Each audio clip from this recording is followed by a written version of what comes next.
हरितालिका तीज का व्रत भाद्रपद मास के शुक्ल पक्ष की तृतीया को किया जाता है। हस्त नक्षत्र में पड़ने वाली तीज और भी अधिक पवित्र होती है। यह व्रत विशेष रूप से सौभाग्य, अखंड सुहाग और सुखी दाम्पत्य जीवन के लिए महिलाएं करती हैं। मान्यता है कि इस दिन माता पार्वती ने कठोर तप कर भगवान शिव को पति रूप में प्राप्त किया था। इस व्रत के करने से भगवान शिव और माता पार्वती का आशीर्वाद प्राप्त होता है और जीवन के सभी कष्ट दूर होते हैं। हरतालिका तीज का पर्व भगवान शिव और माता पार्वती के अटूट रिश्तों को ध्यान में रखकर किया जाता है। इस दिन महिलाएं 16 श्रृंगार करके पूजा अर्चना करती हैं और अखंड सौभाग्य का आशीर्वाद प्राप्त करती हैं। फिर हरतालिका तीज की कथा सुनती हैं।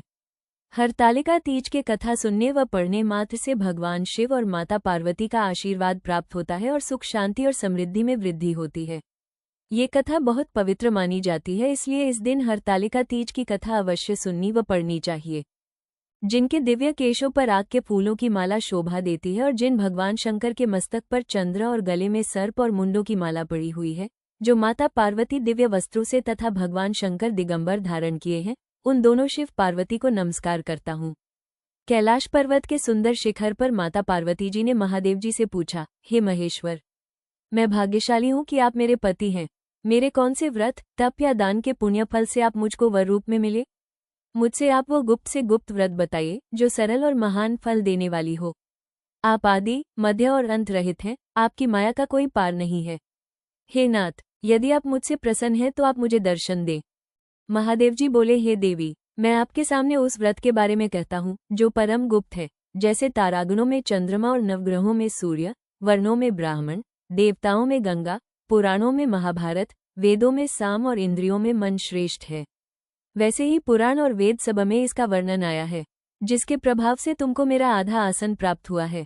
हे प्रिय, उसी का मैं तुमसे वर्णन करता हूँ। सुनो, भाद्रपद भादो मास के शुक्ल पक्ष की हस्त नक्षत्र के दिन इस व्रत का अनुष्ठान मात्र करने से सभी पापों का नाश हो जाता है। तुमने पहले हिमालय पर्वत पर इसी महान व्रत को किया था, जो मैं तुम्हें सुनाता हूँ। पार्वती जी बोली, हे प्रभु, इस व्रत को मैंने किस लिए किया था, यह मुझे सुनने की इच्छा है, कृपा करके कहें।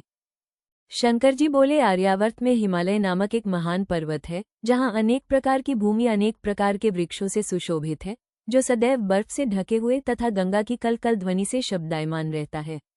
हे पार्वती जी, तुमने बाल्यकाल से 12 वर्ष तक परम तप किया था। शरद ऋतु में जल में रहकर तथा ग्रीष्म ऋतु में अग्नि में प्रवेश करके तप किया। वर्षा ऋतु सावन भादो के महीने में बाहर खुले में निवास कर अन्न त्याग कर तप करती रही। तुम्हारे उस कष्ट को देखकर तुम्हारे पिता को बड़ी चिंता हुई। चिंता में वो सोचने लगे कि मैं इस कन्या का विवाह किससे करूं। एक दिन नारद जी वहां आए और देवर्षि नारद ने तुम शैलपुत्री को देखा। तुम्हारे पिता हिमालय ने देवर्षि को अर्घ्य, पाद्य, आसन देकर सम्मान सहित बिठाया और कहा, हे मुनीश्वर, आपने यहाँ तक आने का कष्ट कैसे किया, कहें क्या आज्ञा है? नारद जी बोले, हे गिरिराज, मैं विष्णु जी भगवान का भेजा हुआ आया हूँ। तुम मेरी बात सुनो। आप अपनी कन्या को उत्तम वर को दान करें। ब्रह्मा, इंद्र, शिव आदि देवताओं में विष्णु भगवान के समान कोई भी उत्तम नहीं है। मेरे मत से आप अपनी कन्या का दान भगवान विष्णु जी को दे। हिमालय बोले, यदि भगवान वासुदेव स्वयं ही कन्या को ग्रहण करना चाहते हैं और इस कार्य के लिए ही आपका आगमन हुआ है, तो वो मेरे लिए गौरव की बात है। मैं अवश्य उन्हें ही दूंगा। हिमालय का यह आश्वासन सुनते ही देवर्षि नारद जी आकाश में अंतर्धान हो गए और भगवान विष्णु के पास पहुंचे। नारद जी ने हाथ जोड़कर भगवान विष्णु से कहा, प्रभु, आपका विवाह कार्य निश्चित हो गया है। इधर हिमालय ने पार्वती जी से प्रसन्नता पूर्वक कहा, हे पुत्री, मैंने तुम्हारा विवाह विष्णु जी को अर्पण कर दिया है। पिता के इन वाक्यों को सुनते ही पार्वती जी अपनी सहेली के घर गईं और पृथ्वी पर गिरकर अत्यंत दुखित होकर विलाप करने लगी। उनको विलाप करते हुए देखकर सखी बोली, हे देवी, तुम किस कारण से दुखी हो, मुझे बताओ, मैं अवश्य ही तुम्हारी इच्छा पूरी करूंगी। पार्वती बोली, हे सखी, सुन, मेरी जो मन की अभिलाषा है सुनाती हूँ।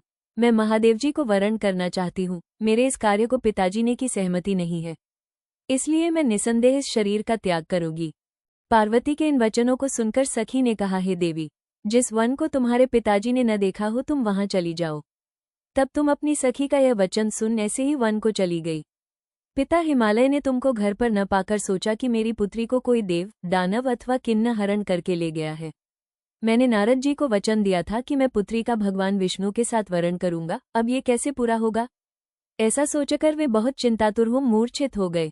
तब सब लोग हाहाकार करते हुए दौड़े और मूर्छा दूर होने पर गिरिराज से बोले कि हमें आप अपनी मूर्छा का कारण बताओ।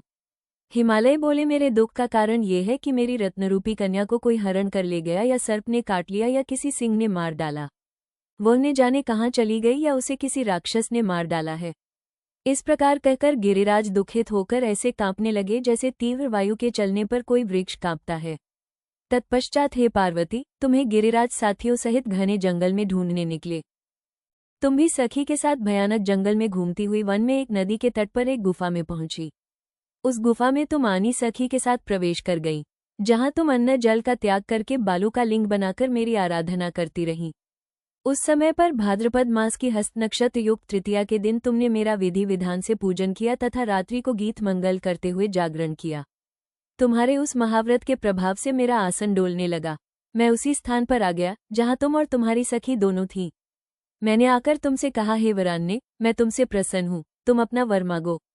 फिर तुमने कहा कि मेरे मन के भाव आपसे छुपे नहीं हैं, मैं आपको वर के रूप में प्राप्त करना चाहती हूँ। मैं तथास्तु ऐसा कहकर कैलाश पर्वत को चला गया और तुमने प्रभात होते ही मेरी उस बालू की प्रतिमा को नदी में विसर्जित कर दिया। हे प्रिय, तुमने वहां अपनी सखी सहित व्रत का धारण किया। इतने में तुम्हारे पिता हिमवान भी तुम्हें ढूंढते ढूंढते उसी घने वन में आ पहुंचे। उस समय उन्होंने नदी के तट पर 2 कन्याओं को देखा तो ये तुम्हारे पास आ गए और तुम्हें हृदय से लगाकर रोने लगे। बोले, बेटी, तुम इस सिंह व्याघ्रादि युक्त घने जंगल में क्यों चली आई? तुमने कहा, हे पिताजी, मैंने पहले ही अपना शरीर शंकर जी को समर्पित कर दिया था, लेकिन आपने नारद जी को कुछ और बोल दिया, इसलिए मैं वहां से चली आई। ऐसा सुनकर हिमवान ने तुमसे कहा कि मैं तुम्हारी इच्छा के विरुद्ध ये कार्य नहीं करूंगा। तब वे तुम्हें लेकर घर को आए और तुम्हारा विवाह मेरे साथ कर पुण्य अर्जन किया। हे प्रिय, उसी व्रत के प्रभाव से तुमको मेरा अर्धासन प्राप्त हुआ है। इस व्रतराज को मैंने अभी तक किसी के सम्मुख वर्णन नहीं किया है। हे देवी, अब मैं तुम्हें ये बताता हूँ कि इस व्रत का ये नाम क्यों पड़ा। तुमको सखी हरण करके ले गई थी, इसलिए हरतालिका नाम पड़ा।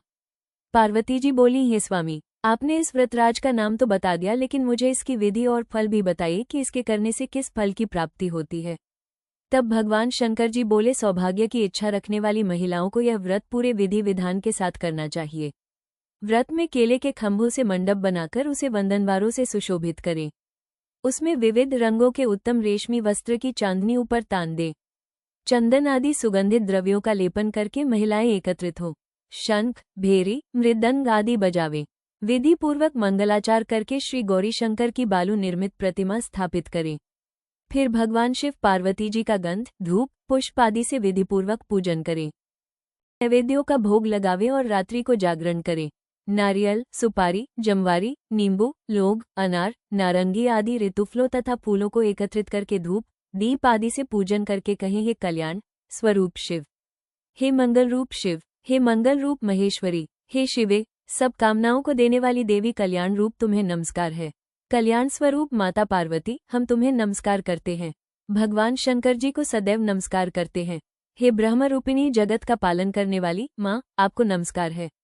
हे सिंहवाहिनी, मैं सांसारिक भय से व्याकुल हूँ, तुम मेरी रक्षा करो। हे महेश्वरी, मैंने इसी अभिलाषा से आपका पूजन किया है। हे पार्वती माता, आप मेरे ऊपर प्रसन्न होकर मुझे सुख और सौभाग्य प्रदान कीजिए।